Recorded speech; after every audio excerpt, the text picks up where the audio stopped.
Greetings, everyone. Welcome to our exclusive Global Leading Voices webinar campaign. We are delighted to have you join us here today. Please be informed that if you have any questions during the presentation, you may type them into the question box in your control panel. The presenter will answer your questions at the end of the presentation accordingly. Now, without further ado, we will turn the time over to our presenter, who will begin shortly. Thank you, Ardian, and thank you to all of those over 100 attendees in all parts of the globe. I wish you a good morning, good evening, or good afternoon, wherever you are. I got this invitation to talk about the changes to the new release, probably 2019 of 22301, only a couple of days ago. And we even had meeting, I think a final meeting on hand carving this standard 2 weeks ago. So we are still talking about something under construction. Technically, as we will see in a couple of minutes, is a final draft international standard, but it still needs to get approval by the participating national standards bodies. So chances are high that we get a new edition of this standard this year, but you never know what the response to what the working group has developed will actually be. Okay, so let me start with a short introduction in the context. I don't know if you are all familiar with what is called ISO System Management Standards, or SMMs. ISO has produced, I think, 30 or 40,000 standards in the last 70 years or so, but we are only talking about what you can see in line 2, procedures and practices, and these couple of standards, I guess about 20 or 30, are called system management standards. The grandfather of all is ISO 9001 for quality management standard. One of the most, or probably the second most prominent one is ISO 27001 on information security. And we are dealing with business continuity. In a nutshell, those system management standards tell you on how to approach a certain matter, let's say quality or information security, and well, in short, become better and better in handling this subject, or handling these tasks. And one of those standards is the 22301, ISO 22301 on business continuity, which was actually first published now 7 years ago in 2012. And we're talking about the first revision of this standard. It makes sense, and ISO has talked about a common backbone for all these system management standards in a document what ISO calls the high-level structure of these standards. So as we will see during the presentation, we as standards makers are not free to develop or write or modify a standard from bottom up, but there are those well-known blue text components in the structure of the standard and the text of the standard, which must not be changed by those working groups tasked with creating or modifying such a standard. So we, as a group, had to navigate around those fixed predefined text blocks which can be added, or which can be enhanced, but which cannot be deleted or modified. The bottom message, or the underlying message, is if you are working on in the world of system management standards and you have more than one, you will easily recognize the common thinking behind it, which is a predefined structure and the underlying idea of continual improvement of the procedures and the resources, capabilities described by these standards. So it's important to know that this second version, the first revision of 22301 was not from ground up, or we could not change all what we wanted or what we desired to do so, but ISO defines a backbone, a skeleton, a structure of what can be put in certain parts of the standard. And if you happen to be unhappy with some expressions or some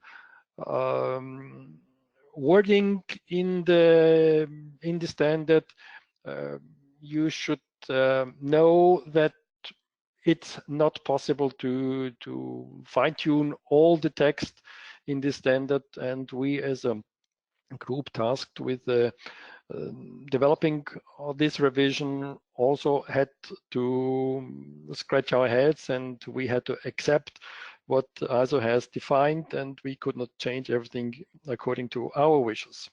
So there are some borders, there are some confines where we have to operate within. Okay, again, a bit history. This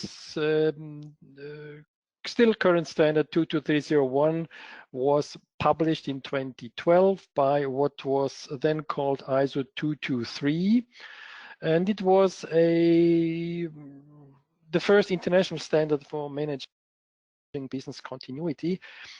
Up to then, we only had national standards or no standards at all, and actually it was my motivation to participate because in Switzerland and other European countries there were no such standards, and as a consultant and auditor, this created some issues. We had to work with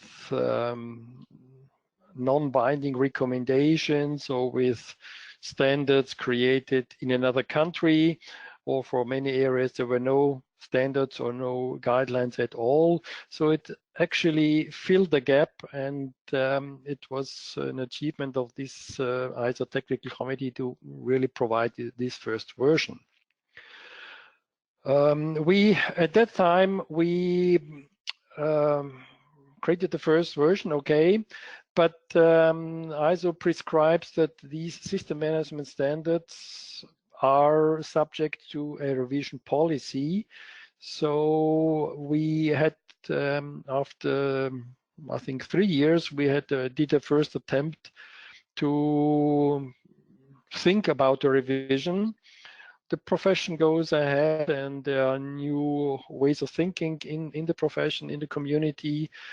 There are new threats, there are new challenges, there are new possibilities, and all these developments, of course, should be taken into account when working with an international standard. So the document cannot be left alone for forever, but it will slowly but surely get outdated, and that's the rationale behind updating these standards. Just a footnote, if you want to juggle a bit with the numbers, ISO 223 was founded probably, let's say, 12, 15 years ago. Sorry, 15 years ago. I joined 11 years ago, and at that time we created this first version. But ISO decided that there were several ISO technical committees working in the security field, and ISO decided to amalgamate a couple of them into a new TC called ISO TC 292. This was 5 years ago, and we are now operating in a context of other security related standards or standards areas, but to be honest, we don't share very much with some of them. This is ISO high politics, and we cannot change it. For you, for us, just as a takeaway, if you happen to ask why it's called 22301, or if you are working with older documents, 22301 was terminated, and now these groups dealing with business continuity and organization resilience are now in working groups in ISO TC 292. I don't hesitate to put your mind on the address isotc292online.org.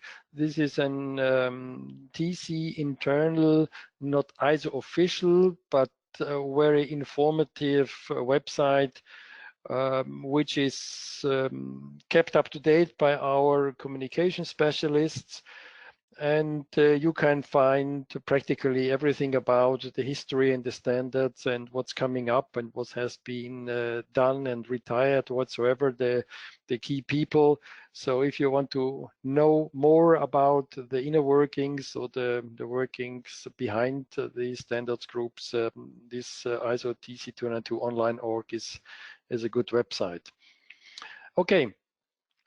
How does the revision process actually start? So there must be a kind of initial interest, which was actually not present when we, as a group, first started or thought about a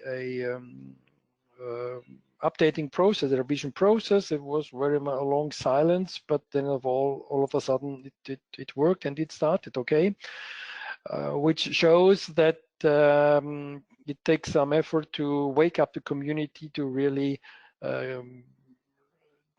make up their minds and approach a decision of if a revision is necessary or not.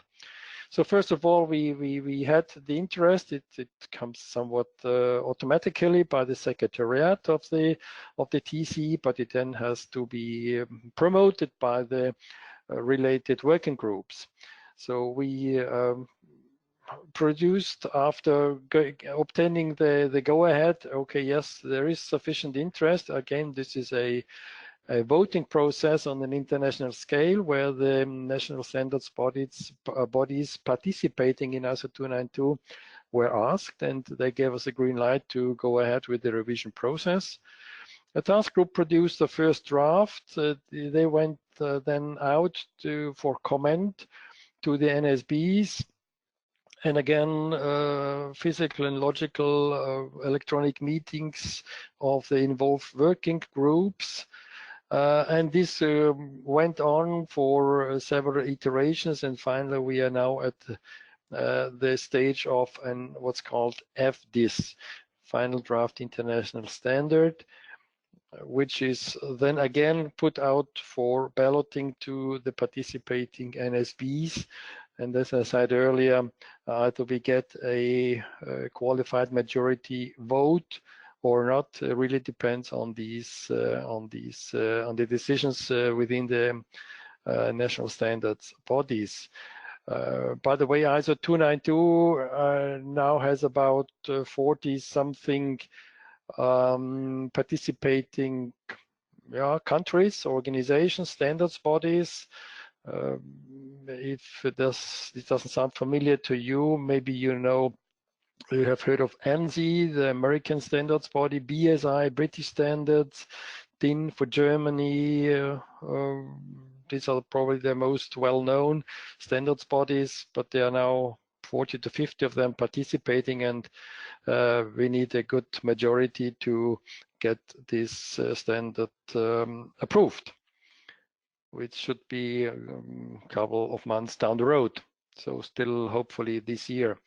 This is an official flowchart of what the standards, how standards actually develop. This shows the new standard, but we started with a revision about something here. No, here expert consensus, draft, formal vote, and then finally the publication.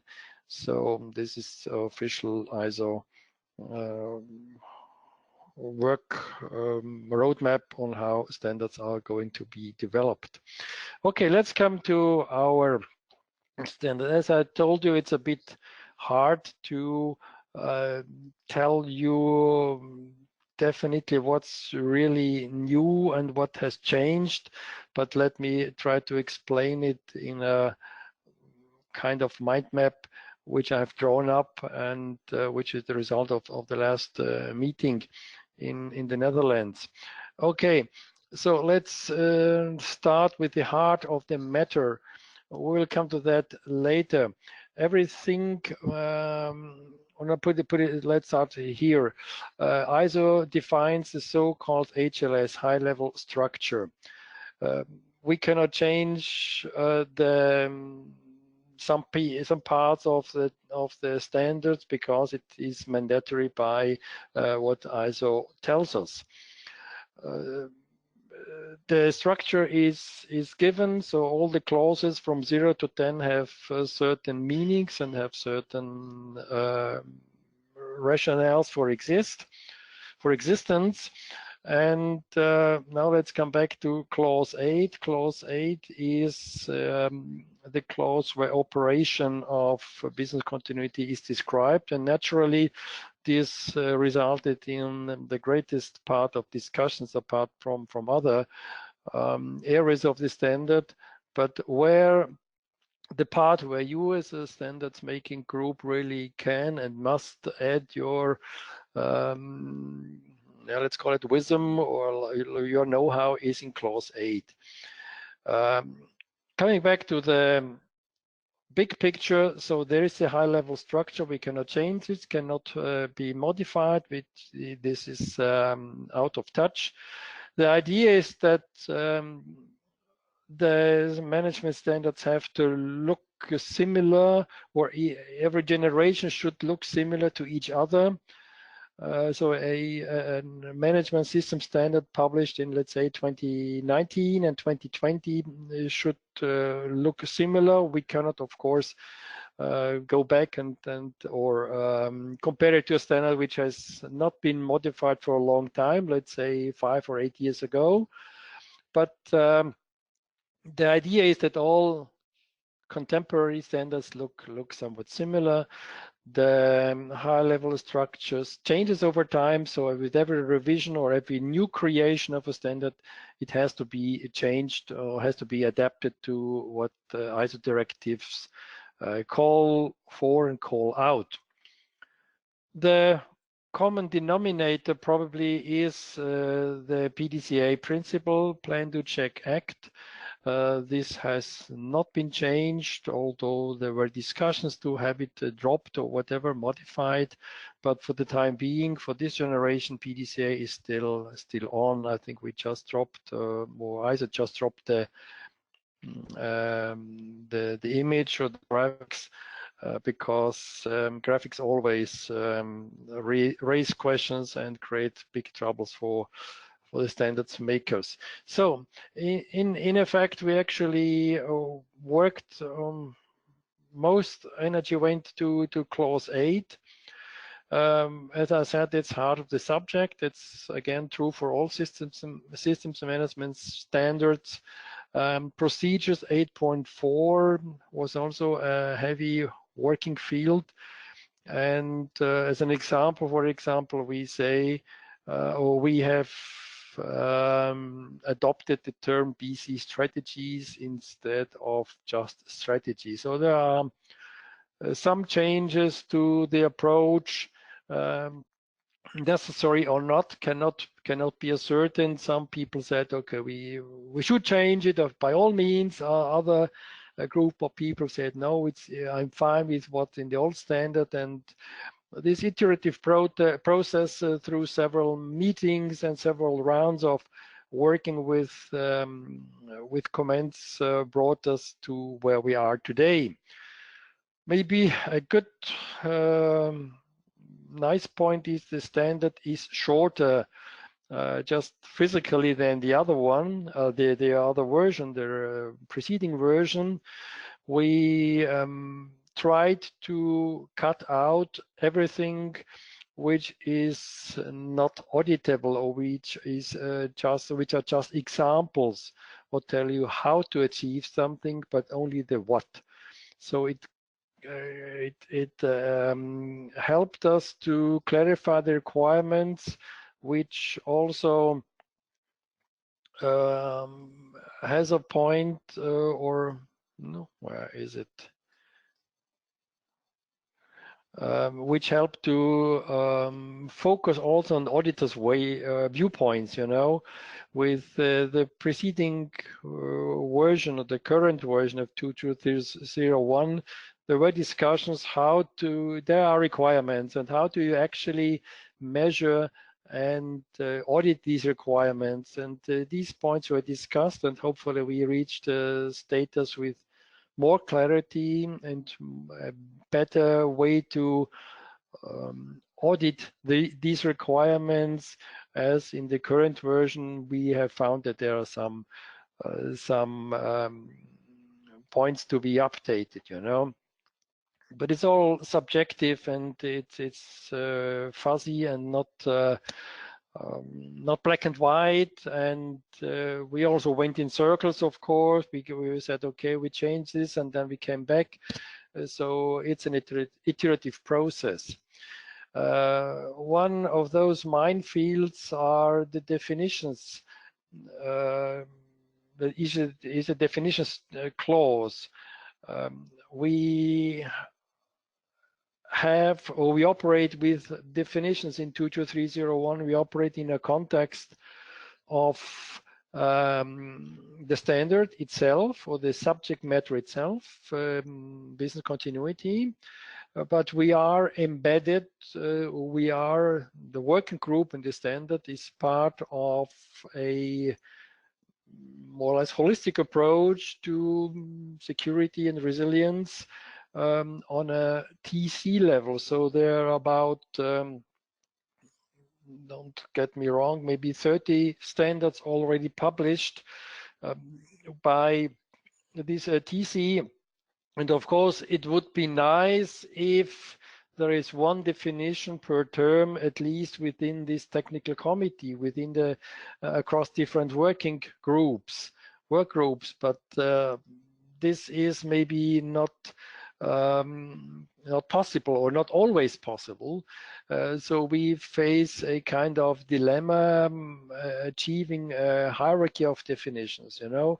In the document we have definitions, but we have definitions, a group of definitions within the technical committee, and we operate within the ISO context. And for some terms there are several or even many of these definitions, and yeah, to be honest, it's an endless discussion and probably cannot be solved on a democratic basis unless somebody says this is the definition.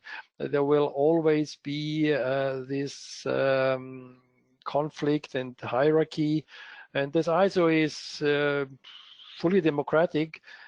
We cannot expect, unfortunately, that an iron hand comes up and defines this is the definition for these and certain terms. So as we will shortly browse through the definitions, you will probably get an impression on what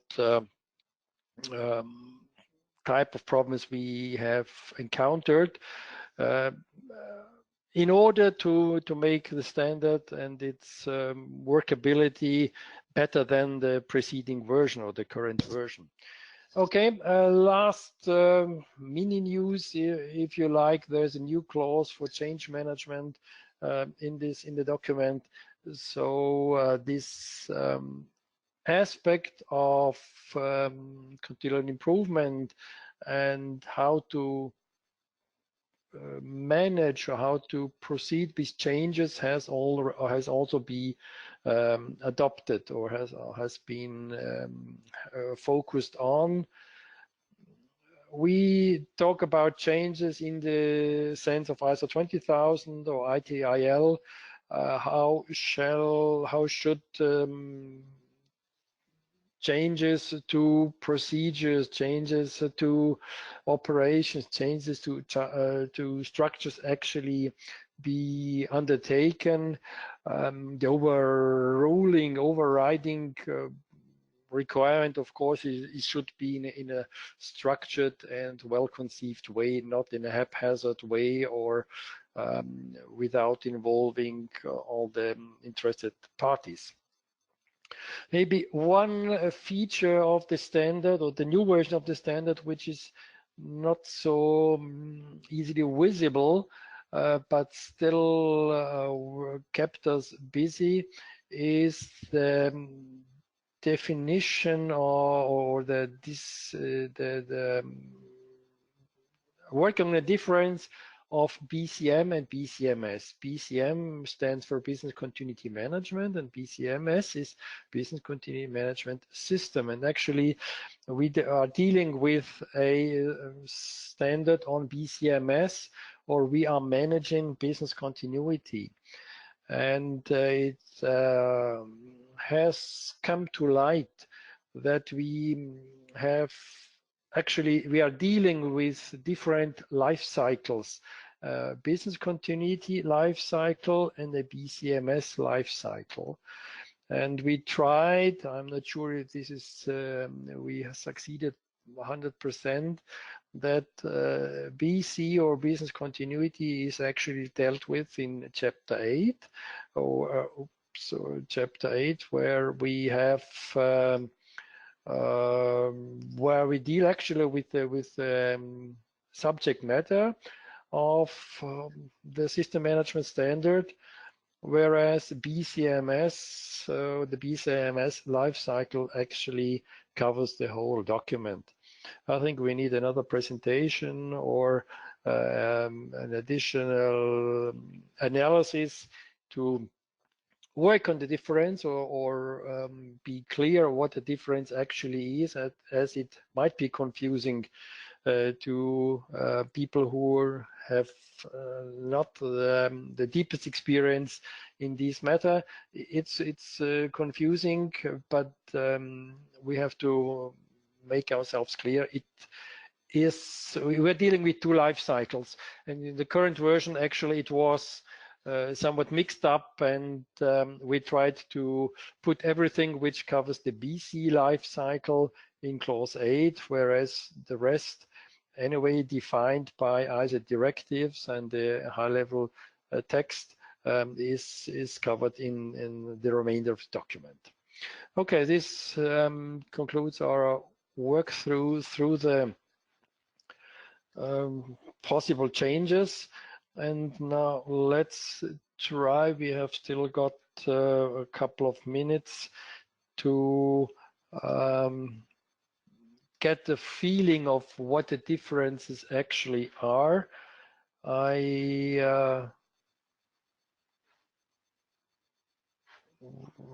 Okay, this is the old version, yes.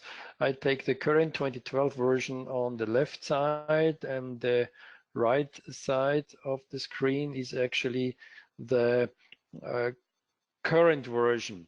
We see probably that's not the final structure, final text.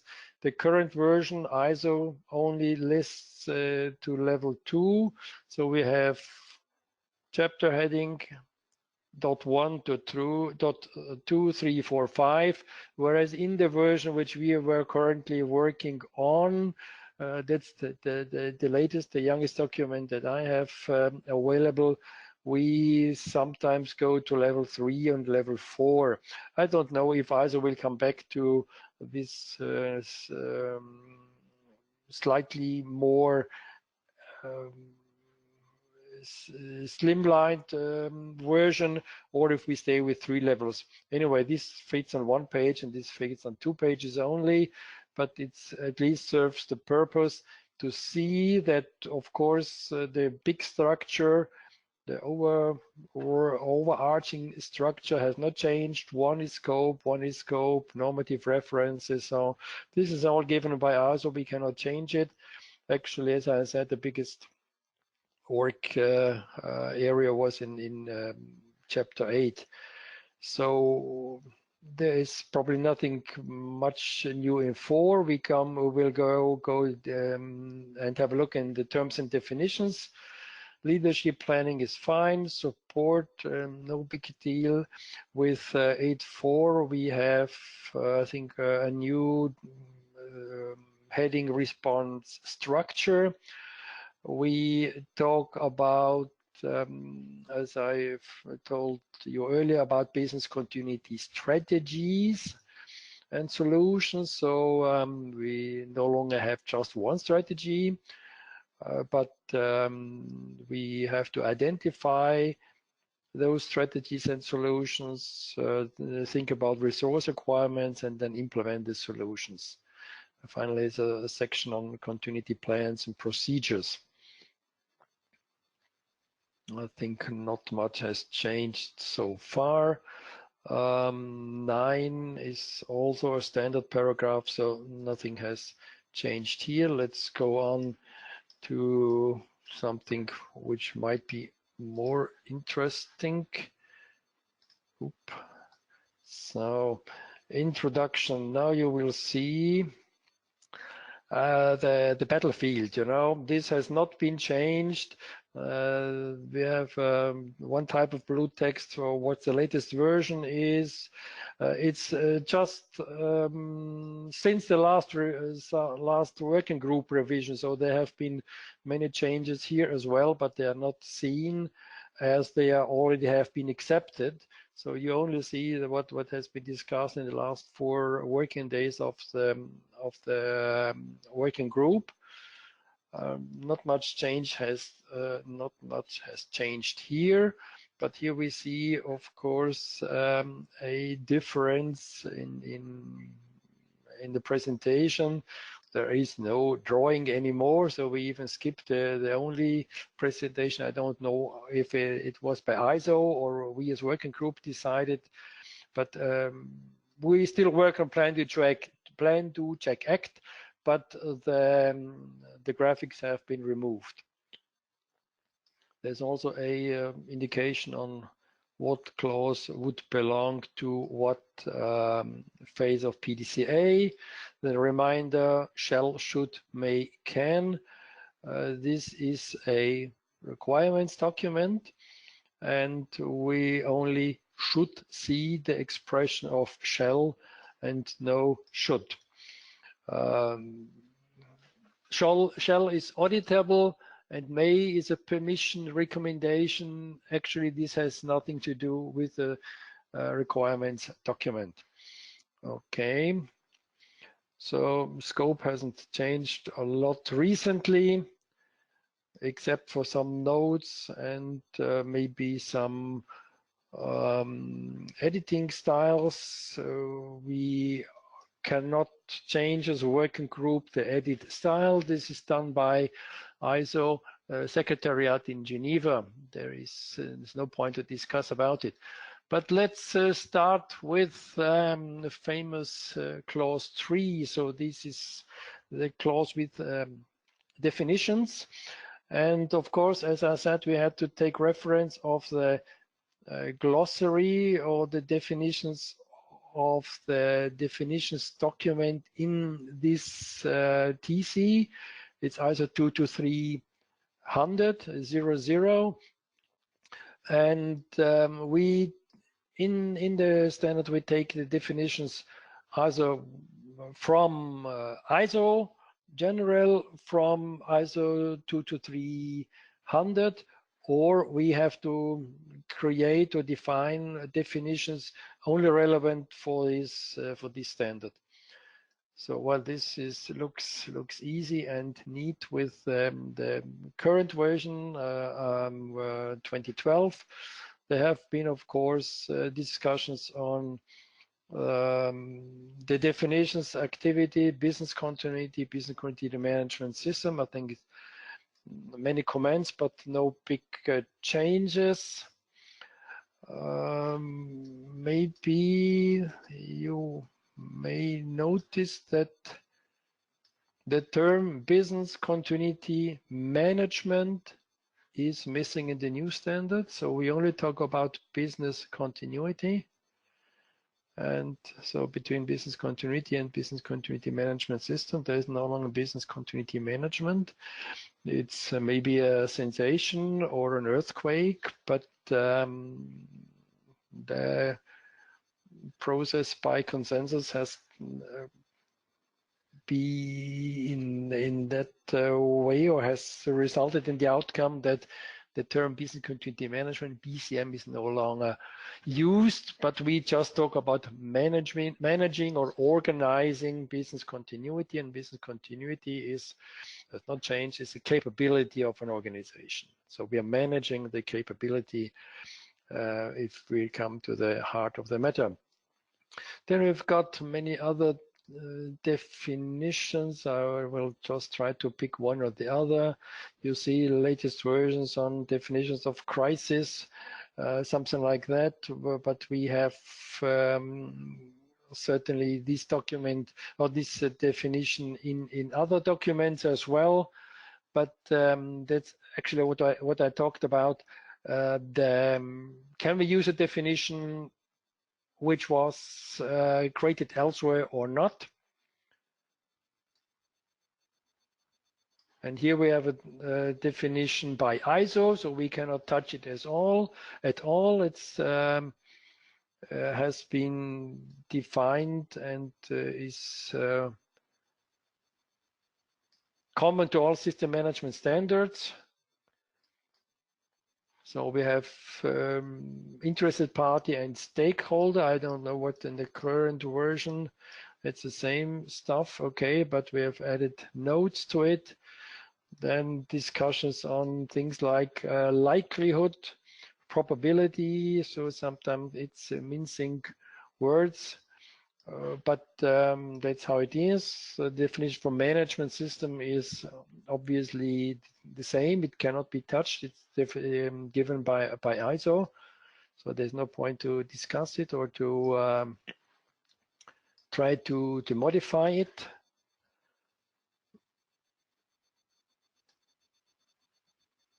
Organization, outcome, performance evaluation, prioritized activity. We cannot go too much into detail due to time limitations.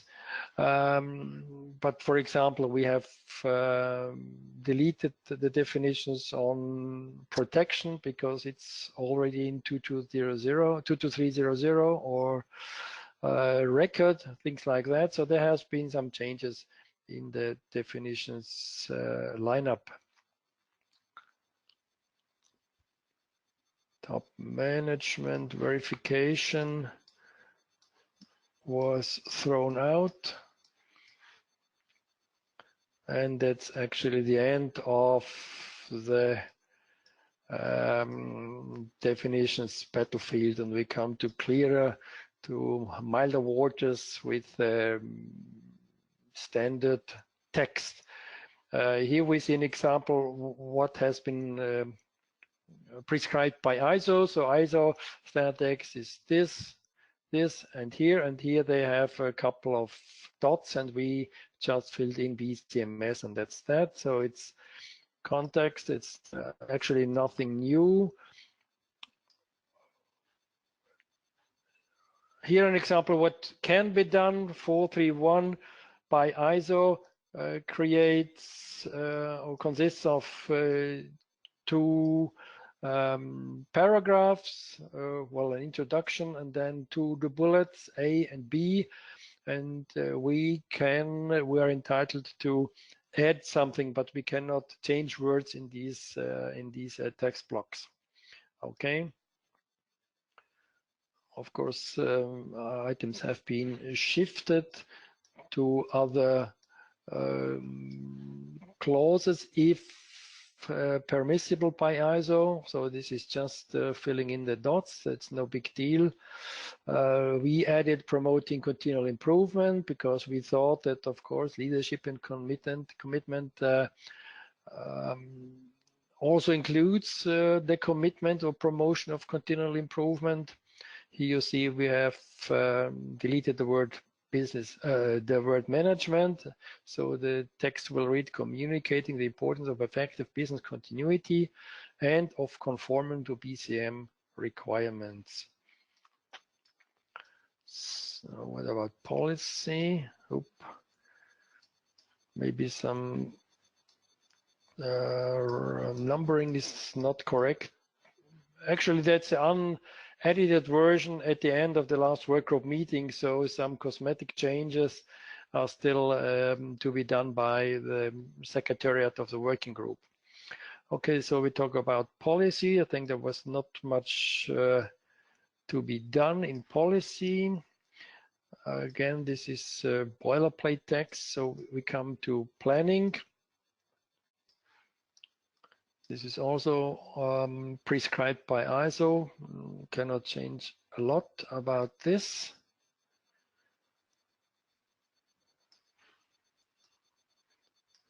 Then you see, as I mentioned, there is a new 6.3 planning changes to the business continuity management system. So this is text created by us, and we felt it's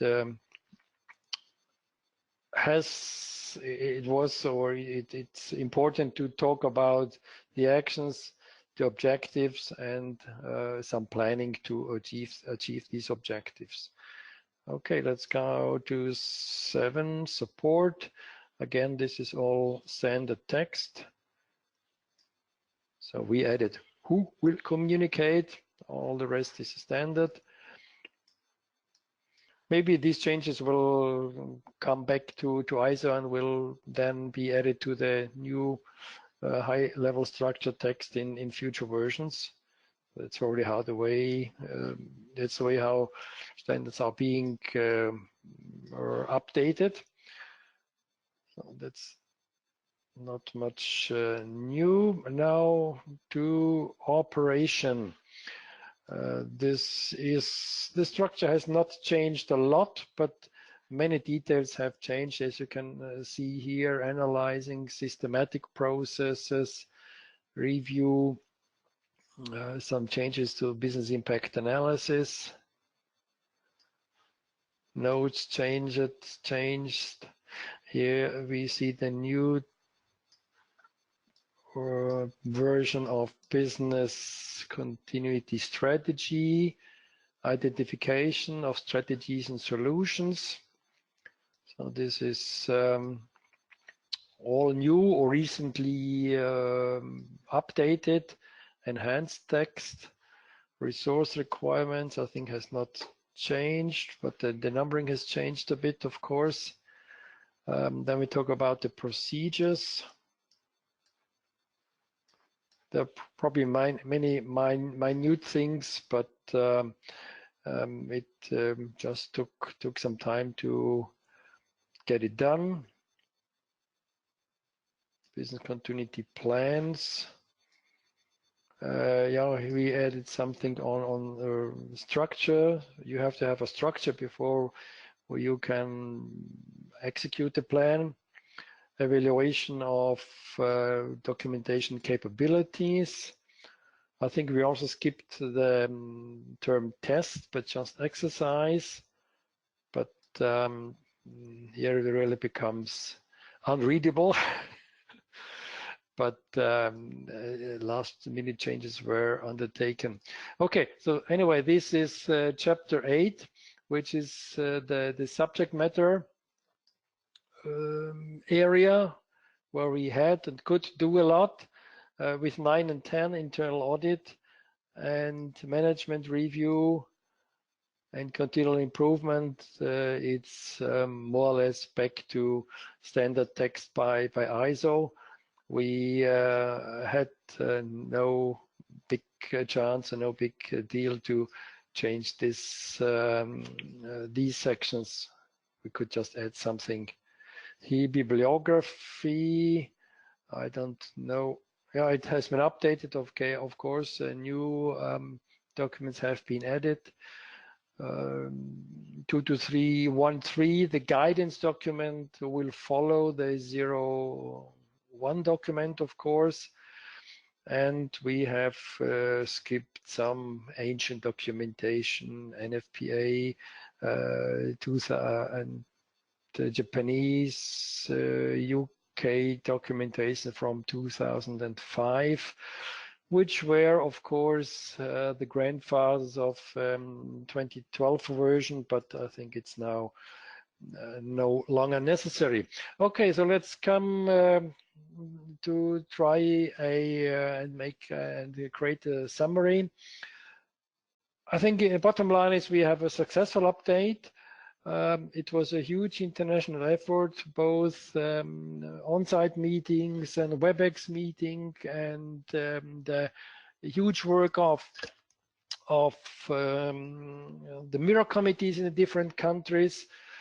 We have updated the way or the documented and updated way of thinking, but I don't think that there are fundamental differences. Hopefully it becomes a bit more clearer with the new version, the new structure of the text and contents of the text. As I said, we have to update a whole range of standards which were created after 2012.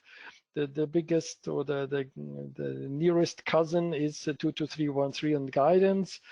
I think a work group is already working on that, and if and when this FDIS is approved, we can work on solid ground. Just for you, for those of you who are actually certified, the certification of course stays valid until expiry, and only after a recertification, this has to be done, of course, against the 2019 version. And as a bottom line, I guess we face a solid base for the next years to work business continuity on and manage this subject matter in companies around the world. Okay, this ends my presentation so far. Thank you for joining us, and I hand over to Arjan. Thanks a lot for joining us. Thank you. Thank you, Wolfgang, for delivering this very informative webinar. I want to inform you that PCB provides training and certification services for ISO 22301 Introduction, Foundation, Lead Implementer, and Lead Auditor. Also, as soon as the transition course is published, which we will inform you, PCB will be ready to offer you the course and guide you with the best practices so you can have a smooth and successful transition period. A PCB certificate on these above-mentioned courses will convey your dedication in implementing and managing these processes and frameworks, and most importantly, you will be recognized worldwide. Now, we'll go ahead and take some time to answer some of the questions from the attendees regarding today's very interesting topic. The first question is, what are the expected challenges, if any, for organizations in the transition process for the new version of the standard? Well, I would say the better you have implemented the standard and the more you live the idea and not just the letters of the standard, the less the impact will be. I am repeating myself, there is no fundamental changes, so there's no revolutionary differences, but we just try to describe the subject matter in a more comprehensive way and make it more easy to implement the requirements and audit the requirements. So I don't see huge challenges in the transition period. Okay, thank you, Wolfgang. Another question is, can you tell us any action from an implementation perspective that organizations need to perform as part of the change? Well, for those organizations which are not certified, everything is optional, and my advice is to take note of the new version and try to implement the spirit of the new version. There are some, or there are a lot of minor but decisive changes in terms of better deploying a BCMS. This is for those organizations which are not certified. Take the new standard. Take what's better, what you like more, or what you now understand better, or what's implemented more easily. For those who have to renew the certification in due time, they have to sit down and check what if there are any requirements which are new to them or which seem to be new to them because they are formulated in a somewhat different way. But I cannot recall of any really new or really revolutionary requirements. So we did not change that. Maybe documentation and preparation for some measures need to be updated or better well thought out, but I don't think it's impossible to, or very, very hard to do the next steps. So once again, to relate to the last part that you just explained, for an already certified organization, do they need to do anything new, like new documents or new plans, procedures, etc.? Not during the time of when the certificate is still valid, but of course, any organization will approach the end of the certification, and let's say 1.5 years before that point in time, it certainly makes sense to scan through the new version of the standard and prepare themselves to the maybe slightly different requirement changes. You know, the auditors will take the new document and will probably ask different questions or more questions, and the auditee needs to be prepared for that. But it takes some time, so nothing has to be done right now unless you want to recertify in what shall I say, in a couple of months' time, yes. But this is organized by the certification bodies, you know. Okay, thank you. Another question is, does this change apply to other, or does it affect other ISO standards as well, such as 9001, 14001, 45001? Not directly, of course. Certification is by standard, but the way of thinking has been updated or has been changed slightly. And if let's say an organization is certified against ISO 27001, then it might be worthwhile to have a look what's new or what's the updated thinking in terms of information security.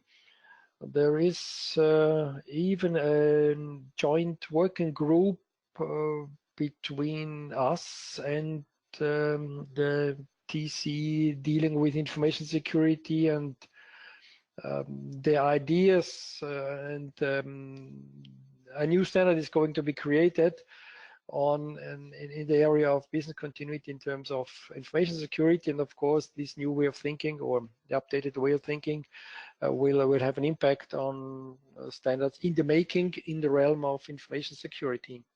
I think for other areas, I don't know, environment or oil and gas or aviation, quality, not directly, but you may take a look at the standard as an example of a, let's say, model 2019 system management standard looks like, and if the standard in your area is going to be renewed in 1 or 2 years, it will certainly reflect all the high-level structure requirements or refinements, you know. Thank you. Another question is there any clarification around governance of BCM in terms of who is responsible to lead it, or what are the options without having any conflict of duties? The requirement standard prescribes that structures for governance need to be established, and it's up to the organization to come up or to be compliant. We are, or it was a general tone that this new version and probably also the old version, but there might have been some problems, should not be prescriptive. So we are not telling we are not telling how to do something, just what to do.